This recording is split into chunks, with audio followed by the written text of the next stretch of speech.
کہ سعید علی گیلانی وہ شخصیت تھی کہ جنہوں نے اپنی عمر بھر کشمیر اور ہندوستان کی جیلوں میں گزاری ہے۔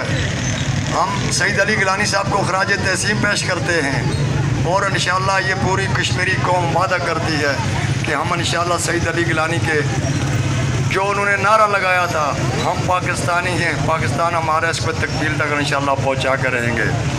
میرے بھائیوں، کشمیری بھائیوں، آپ کو پتہ ہے کہ ایسے ہیرو دنیا میں ایک بار پیدا ہوتے ہیں۔ ہمیں لیڈروں کو ہر جگہ یاد رکھنا ہے۔ یہ عظیم لوگ تھے، انہوں نے اس کشمیر آزادی کے لیے اور پاکستان تکمیل پاکستان کے لیے جو قربانیاں دی ہیں، وہ انشاءاللہ ہم یہ پوری قوم کشمیر کی یہ وعدہ کرتے ہیں کہ ان کے انشاءاللہ اس نعرے کو اور ان کی قربانی کو ہمارا جب تک سانس میں سانس انشاءاللہ نہیں بھولیں گے اور ان کے راہ پہ چلنے کی کوشش کریں گے۔ آپ کو پتہ ہے کہ کشمیر میں ہمارے اور لیڈر بھی کافی جیلوں میں ہیں اس وقت، لیکن سعید علی گیلانی وہ ایسی شخصیت تھی کہ انہیں 14 سال ہندوستان کی جیل میں نکالے اور اپنی عمر پوری کشمیری قوم اور اس آزادی کے لیے دی ہے۔ میں اس کے ساتھ زیادہ ٹائم نہیں لانا چاہتا ہوں۔ وآخر دعوانا الحمدللہ رب العالمین۔ السلام علیکم ورحمۃ اللہ۔